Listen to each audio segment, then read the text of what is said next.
And leading up to Letterman, did you ever have, or even beyond that, did you ever have any side gigs, anything, any other jobs while you were doing comedy to make ends, like a waiter or anything like that to help make ends meet? Not really. It was kind of cool. I ran this comedy club, the Paper Moon, in early days.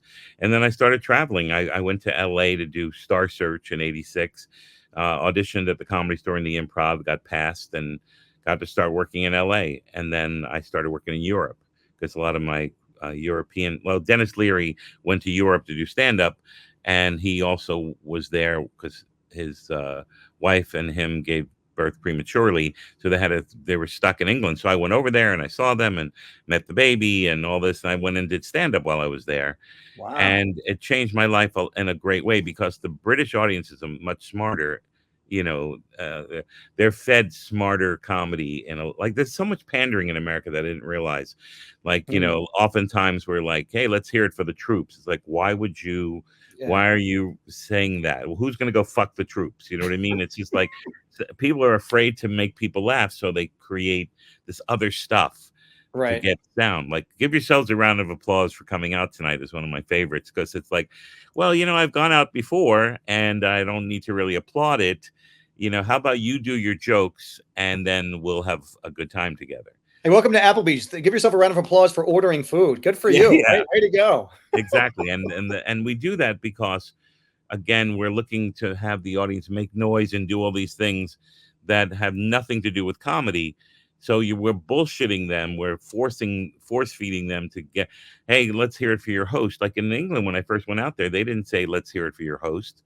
I went up to the MC the night I auditioned for the Comedy Store in London.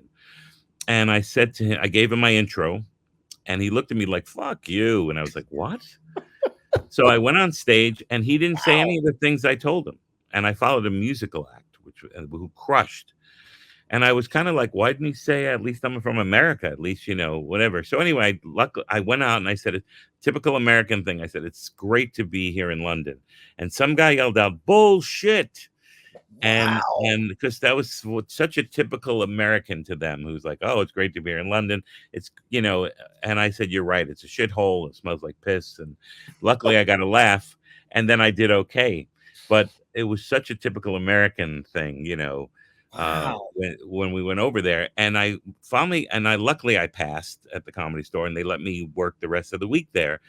And one night I'm hanging out with that MC who had didn't say anything for my intro. Right. And I said, now that we're having fun hanging out together, what was the deal? He goes, well, to be honest with me, I thought you were an asshole. You came up to me, started bragging about your career, and I don't know you. I said, I wasn't bragging about my career. I was giving you my intro. He goes, intro?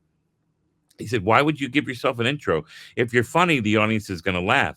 How many comedians do you know who've done television shows or have big name intros that are not funny? So we don't do that here. We just, if you're funny, the audience will laugh. And that's how you know if you're funny. Wow. And it made a lot of sense to me. Of course, you can't do that in America because the audiences want to hear. You might have seen this next person on The Tonight Show. And then people, oh, my God, they're on The Tonight Show. But in Europe, it wasn't like that at all.